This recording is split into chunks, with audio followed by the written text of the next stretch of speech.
right, welcome back to Two Stupid Guys Trading Stocks. I'm Vinny. I'm Dylan. And Dylan's going to walk us through how he's been starting to incorporate options trading into his swing trading strategy today. Absolutely. So I have been utilizing a long call strategy. I'll pull some up here just in case. But basically, the problem with doing quick swing trades over long swing trades, you can like let it sit there for a while. Quick swing trades, it's capital intensive. So you want to buy 100 shares of a $20 stock. That's $2,000 of capital. And sometimes the thesis doesn't play out the way you want, so you have to let that money sit there for a long time. So you let a lot of opportunities go by because you're essentially just watching it happen. So this is one thing I started doing. We had a request from Steve Blackwell in our YouTube comments. So shout out, man. How's it going? Do you know the names of? I feel like I know the names of all the people that comment. A fair amount, I suppose. We definitely have some regulars. Yeah, I'm pretty sure I know all of them. I'm hoping like 5 years from now, if we have like a bunch of subs and they're still there, we could like do something. We don't. Yeah. But yeah, so we're gonna go over how this works to make it a little bit more easier to understand. All right. So you want to go over this, Vinny? Yeah, Theta Decay. I love this graph.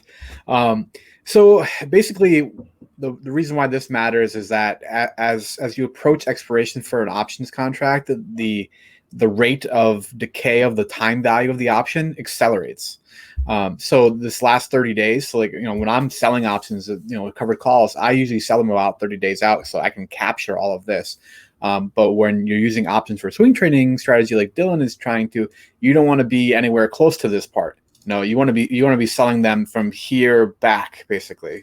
45 days or more until expiration. You want the thesis to play out in that flatter portion of the curve there. Yeah, I'm getting that ready. So basically, the reason why this is important is because the time, you don't want your positions to erode from theta decay. So as we're going to get to, the time is very important because I will not buy. It's preferred 4 months, but I will not buy a call option closer than 3 months, because in this strategy, we are not trying to exercise the call option. That is not the point of the strategy, because then that ruins the whole point of the capital. Yeah. So if you exercise it, you then have to put up for all those shares. So you can go to the next guy. Still under the testing phase, huh? Yeah. Right. So we're still in our testing phase. But basically, like I just said, we want the call option at least 3 months away, preferably 4 to 5, so then you don't lose time decay. All of the stock selection are the swing of the week picks, the stuff that I do every week. The one thing I will say, though, and I should have added this slide, is you want to beware of the breakout strategy for this, because oftentimes that one has a really, really good rate of return, but if it fails, it can take a whole nother, like X or something. It can take a whole nother month for it to come back up and actually hit where we want to break out again. And you're losing all that theta decay. Mm-hmm. So this is really, really good for like the 200 SMA bounce strategy or another moving average that it's respecting really well. And then the rule, you must sell at 60 days till expiration, because what Vinny just said, that chart just, you lose a bunch, right? And then the price target, how you actually choose a strike price, is the next strong resistance levels on the chart. The stop loss I've been doing is a 50% loss for the option. But you can adjust that to whatever you're doing, because these move quite a bit. So yeah. All right, you can go to the next guy. Be prepared for volatility when you start trading options. Exactly. I got to share my screen. I forgot that there's a slide in here. So the advantages is you have a higher percentage of money made per collateral needed. Mm-hmm. So instead of risking $2,000, well, no, you're not risking $2,000, but instead of having to throw up $2,000 of collateral to buy 100 shares of a $20 stock, you can just put up like a $250 option and still make $200 off of said option. So that part's really nice, especially if you're limited on capital. The disadvantage is it's much more risky. Gap down days are a problem because your thesis could be like what I do every week. If I think it's going to go up and this is why, yada yada, but if the overall market goes down, it doesn't matter because the market brings it down. Yeah. And I'm a big thing on partialing, and unless you buy multiple contracts, you really can't partial the strategy. Mm-hmm. So, yeah, very interesting. Got it. Okay, so this here is all of my data so far. Okay, so and I'm going to go over some charts at the end to make this a little bit easier. But these are options that I've taken, and these are the outcomes. So these ones I'm still in the trade, with the exception of PLTR. I've already taken $280 profit. My stop loss is set for complete break even. But let's see, I was wrong 1, 2, 3. And then AES is definitely gonna be wrong. The other ones should actually be fine. So I'm still right about 60% of the time, which is very helpful. AMD, I'll end up being right. FCX, I'll end up being right. I just have to wait a while. AES, do you know who they are, Vinny? It's like American Educational Systems now. Yeah. So this was like I was doing this at work and I didn't pay attention to the bid-ask spread. And it was 90 to 180. So I essentially, it was 100 to 180. I got filled at 160. I didn't specify a price. Oh. And then, so this is a little bit of an anomaly. I put up $160 per contract, and it was immediately worth 90 after I did that. So, God, yeah, that sounds like some thinly traded option right there, and that's also great Robinhood execution for you. Yeah, I was pretty mad at Robinhood for that. So this is a little bit of an anomaly. This isn't going to happen again, but basically, if your stock, the amount of time I held, on average, it's about 12, 13 days. Here's the total cost. So 220 for 2 contracts means 110 a contract. Your expiration is almost always 4 months out, sometimes 3. And then if I added, so like Nike or Snap, I averaged down because there was a huge down day. I was very negative, but my thesis and the chart still looked really good. And now I'm up $300. My sell time, I'm looking at like selling, I don't know, around 50% to 75% gain. And yeah, worst fill ever. Fantastic. And then Disney was another mistake. I didn't take into account that I bought right before earnings, and that's also stupid with a strategy.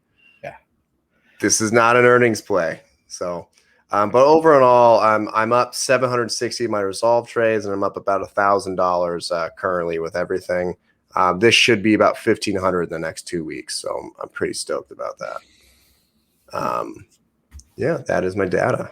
Yeah, that's awesome. You'll get a sense of this over time as you trade more options. But if you see that the option premium is a little bit juicier than it probably should be, usually you have to look for any news events coming up with them, particularly like earnings. That's that's pretty common. You'll notice that. Yeah, so I should add that criteria. Don't do within like 3 weeks or 2 weeks of earnings. I wouldn't hold because like this are bringing down my stats horribly. This one giant loss. Yeah. And this whole loss is because of an earnings play.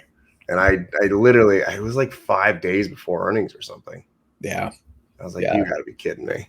Yep. Yeah, exactly. That even if you're right sometimes when you play earnings, like I don't know if you've heard of what they call IV crush yet. No.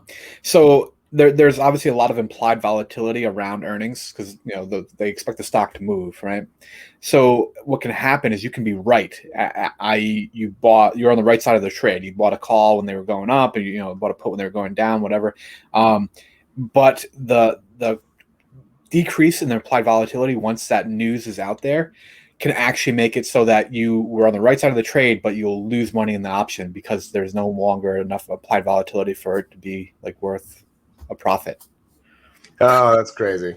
Yeah, And it's insane. so that's a good example. That's why with this, I'm just sticking to my swing trades. I'm picking ones that look like they're bouncing off a 200 SMA or a specific average with a specific price point. Yeah. And the price point is always, I'm going to start saying I'm doing the swing picks, like, because I usually say I would partial here. That's where I just sell the option. Here, go to the chart real quick, or slides. One thing that I am learning with the strategy. So, like I said, on Goldman Sachs, I bought the option for $700. I sold it for $1,200, right? And that all that is just that little entry and exit. Like it's not like it went up a lot. Yeah. It went up about $15, but I could have held and made another $2,000. So that's the problem with a partial. However, all you have to do is just it's not hard to guess a bounce off of a little SMA like that. It's pretty, it's quite easy. Because it only has to be correct for a couple days, and you can just get out of the option. You have all your collateral back, and you just made 50% on your $700. So yeah, that is indeed the power of options. Maybe you should think about doing like that Jake Bro does there, where you wait till the trend reverses and then you exit at that point. Yeah, this was like my third option. That's what I'm gonna do. I'm gonna try to only look at the chart when I leave. Nice. And then I have a couple more examples. So this is Disney. If you can guess where earnings was, that's entirely my fault. And the fact that it was dropping below. So my thesis was actually ruined. Like 4 candles before that. If you see, so the 100 SMA is that dotted line. As soon as it closed below that line, my thesis is dead. So I should have left. And instead, I just had a blatant 50% stop loss. And really, that's not how you should work the strategy. It should just be an intelligent chart only. So that should have never happened. But, Yeah, you'll see. You'll get a sense for when the premiums seem a little bit too high, and like you'll be like, that's not quite right. Or you can look at implied volatility and things like that as well. But yeah. Well, I mean, I should have left at that chart. Like that was just stupid. So this is a good example of me leaving when my thesis was like correct, meaning my stop loss. So that enters that white hammer there. My stop loss was the low of the previous third red candle. So I took it. I was like, all right, I'm only going to lose $150 and I could have gained a lot more, but I'm going to stick to my thesis. I think that this might have been after Disney. Before Disney, I can't remember. But it was like, all right, I'm going to stick to my rules. So I left and then look at what happened. Yeah. I would not have been able to hold through an option because that's like a 95% loss on an option. So if I had held all the way through that giant red bar. Yeah, that would have been a little brutal. Yeah. So I gotta love it. Yeah, be safe out there. Options are they're a powerful tool, but it's what's that saying about with great power comes great responsibility? Isn't that right? Spider-Man. It's definitely Spider-Man. Definitely Spider-Man. It's true. Yeah. It's true, right? Like, hey man, Spider-Man don't joke. Yeah. If you guys have any questions, I'm going to answer all the questions about how I'm doing the strategy. I'm going to try to get some more data as well. Main points: lower collateral, more risky, and then the chart is like 100%. You have to stick with your thesis. So if you're doing a 200 SMA bounce, and even if you have a day after and it closes below the 200 SMA, just get out. It's just not worth it. It could tank. You have no idea what's going to happen. So stick to your trade plan. Nice. All right. Well, thanks for tuning in, guys. We'll catch you guys in the next one. Have a good one.